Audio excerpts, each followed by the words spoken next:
اور بحمداللہ خوش نصیب ہے کہ یہ دور اس عبادت کے انجام دینے کا ہے، اور اس حیثیت سے خوش نصیب ہیں کہ جب دل چاہتا ہے مجلس کر لیتے ہیں۔ لیکن جن کا حق تھا حسین کو یاد کرنا،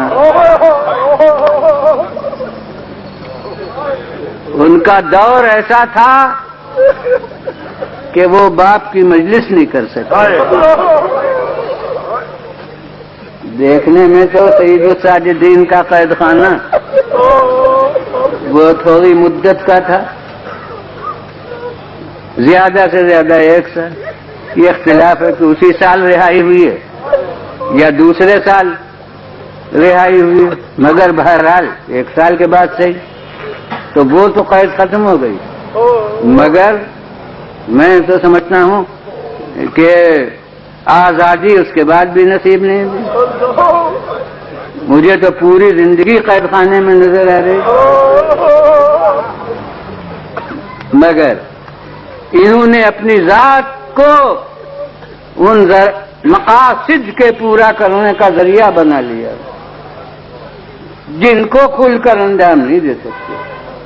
دور ایسا ہے کہ شاگرد جمع نہیں ہو سکتے، مجلس درس مرتب نہیں ہو سکتی، تو اس کی تدبیر کیا کی کہ مناجاتوں کو مدرسہ الہیات بنا دیا، دعاؤں کے ذریعے سے۔ ہم کسی آدمی کو مخاطب کر ہی نہیں رہے کہ سیاست کا کوئی شکنجہ ہمیں کسے، ہم تو اپنے خدا کو مخاطب کر کے بات کہہ رہے ہیں، لہذا کوئی سیاست وقت اس پر پہرے نہیں لگا سکتی۔ یوں ہیں ان کے وارث جو سیاست نہیں جانتے تھے، سیاست نہیں برتتے تھے، سیاست شکنی کرتے تھے، تو اس طرح اس سیاست کو شکست دے رہے ہیں، اور مجلس باپ کی نہیں کر سکتے تو اپنی ذات کو مجلس بنا دیا ہے۔ آب وضو سامنے آیا، اب کوئی ذاکر ممبر پر نہیں ہے، یہ پانی ذاکر ہے، یہ چلو میں پانی جو آیا ہے یہی یاد حسین دلا رہا ہے۔ اور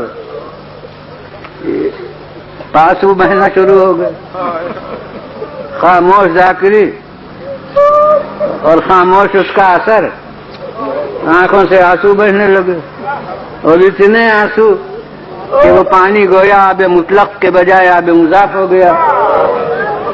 اب اس سے وضو نہیں صحیح رہا تو اسے پھینک دیا، اب دوسرا چلو لیا، یہ گویا دوسرا ذاکر ہو گیا۔ اب جب تک وضو نہ ہو جائے مجلس حسین برپا، تو اسی لیے بعض چیزیں جو یوں کہی جائیں تو لوگ نہیں سمجھیں گے کہ پرنالے سے پانی بہ رہا ہے۔ اب دیکھیے ذکر حسین بازار تک پہنچ رہا ہے، ذکر حسین گلی تک پہنچ رہا ہے کہ وہ پانی آ رہا ہے، کوئی دامن بچا رہا ہے۔ کہنے والا کہتا ہے جو گھر کے اندر سے کوئی ملازم نکلا ہے کہ ارے دامن نہ بچاؤ، یہ کوئی ویسا پانی نہیں ہے، یہ سید سجاد کے آنسو ہیں۔ دیکھیے ذکر متعدی ہوا، دوسرے تک پہنچا۔ اب یہی میں کہ یوں بے جھجک کہہ دیا جائے تو لوگ کہیں گے وہ اتنے آنسو کہیں اتنے بہ سکتے ہیں کہ وہ پرنالے سے بہ، مگر اب آپ نے نوعیت سمجھی کہ وہ آب وضو ہوتا تھا جس کے ساتھ آنسو شریک ہو کر باہر جاتے تھے، تو وہ مبلغ بن گئے، وہ آنسو اب مبلغ بن گئے، چاہے آواز نہ جائے مگر خود آنسو پہنچ رہے ہیں دنیا تک باہر، اور اب پوچھ رہا ہے کیا ہو رہا ہے معلومات، اور اب اسے اس مجبوری کا احساس ہوگا کہ ارے اتنے اثر ہے اور پھر یہ مجلس نہیں کر سکتے۔ اب بس ایک واقعہ ممکن ہے میرے یہ آپ حضرات اتنے توجہ سے سماعت فرماتے ہیں کہ جس کا نام مصائب ہوتا ہے اس کے ذکر کرنے کی ضرورت نہیں ہوتی، جو مقصد مصائب ہے وہ پورا ہو جاتا ہے۔ کہ شہاب الدین ظہری، یہ ظہری آتا ہے، لوگ سمجھتے ہیں کوئی مجہول آدمی تھا، یہ ائمہ حدیث میں سے ہیں شہاب الدین ظہری، اور عبد الملک ابن مروان کے یہاں بڑی ان کو قدر و منزلت حاصل تھی، کثیر التعداد شاگردوں کے استاد فن حدیث کے، اور ان سے احادیث پوچھے جاتے تھے اور بہت سی حقیقتوں سے حق کی واقف تھے، مگر وقت ضرورت ظاہر ہے کہ بادشاہ کے یہاں اتنی پہنچ تھی تو اب آزادی کے ساتھ ان مفادات کو نظر انداز تو وہ نہیں کر سکتے تھے، لہذا پھر بھی حسب مصلحت بیان کرتے تھے کہ اب ایک روایتوں کے ذکر ہو گیا اور یہ کم لوگوں کو سنا ہے کہ بادشاہ نے، اموی بادشاہ نے ان سے پوچھا کہ کیا آپ کے علم میں یہ ہے، سنا ہے کہ جب حضرت علی مرتضی، اب اس نے جن الفاظ میں کہو میں اس کو کہ علی مرتضی کے سر پر جب ضربت لگی ہے اور آپ کی وفات ہوئی ہے تو حجر بیت المقدس میں جو پتھر اٹھایا گیا اس کے نیچے خون ابلتا تھا. یہ غالباً روایت عام طور سے لوگوں کے گوشت نہیں ہوئی کہ عبد الملک بن مروان شہرت روایت کی اتنی تھی کہ دمشق میں جہاں تربیت کی گئی تھی ناواقف رکھنے پر، وہاں پہنچ گئی تھی روایت کہ حضرت علی کی شہادت پر پتھروں کے نیچے سے خون ابل رہا تھا. انہوں نے کہا کیا آپ نے سنی ہے یہ؟ یعنی یہ بے جھجک نہیں بیان کرنا چاہتے. میں کہا ہاں میں نے سنا ہے، آپ سے تصدیق چاہتا ہوں. تو انہوں نے کہا کہ ہاں بالکل صحیح ہے اور یہ حدیث متفق، یہ روایت پہنچی ہے اور میں اس کو معتبر سمجھتا ہوں، بے شک ایسا ہوا ہے. تو دیکھیے آپ کتنا ٹکراؤ ہے ضمیر میں اور سیاست میں کہ خود مشتاق ہو کے پوچھا اور تصدیق کرائی، اور جب انہوں نے تصدیق کر دی تو کہا اچھا بس مجھے معلوم ہو گیا، اب اس کو بیان نہ کیجیے گا لوگوں سے. اب کس طرح فضائل آل محمد مصلحت بینی کے پردوں میں چھپ کر اتنے پہنچے ہیں ہم تک، تو بیان نہ کیجیے گا. تو غرض یہ ایسے محدثین میں سے تھے کہ بادشاہ وقت حدیثوں کی تصدیق کرائے. اب یہ آئے دل کے کسی گوشے میں، ظاہر ان حقیقتوں سے واقف تھے تو لگاؤ تھا اہل بیت رسول، تو آئے اور امام زین العابدین السلام سے کیا کہ میرے یہاں شادی ہے، تمنا ہے کہ آپ تشریف لائیں اور میری عزت افزائی فرمائیں. دیکھیے اتنی اہم بات، لیکن آج تک اس کا اظہار نہیں ہوا تھا. وہ واقعے سے ظاہر ہے کہ یہ عرض کیا. اب جو انہوں نے یہ کہا تو گویا مجبور ہو کر امام زین العابدین علیہ السلام نے فرمایا کہ بھائی واقعہ کربلا کے بعد سے میں نے شادیوں میں شرکت ترک کر دی.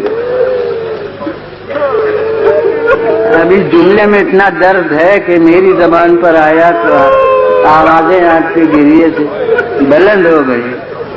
کہ جائے کہ صاحب رضا خود اپنی زبان پر یہ جملے لائے تو اس میں اتنا سوز و گداز تھا کہ اب انہیں اصرار کی ہمت ہی نہیں ہوئی، محل ہی نہیں باقی رہا کہ وہ مزید اصرار کریں، اور گویا دل کے اندر یہ جملے گھر کر گئے اور وہاں سے واپس ہوئے.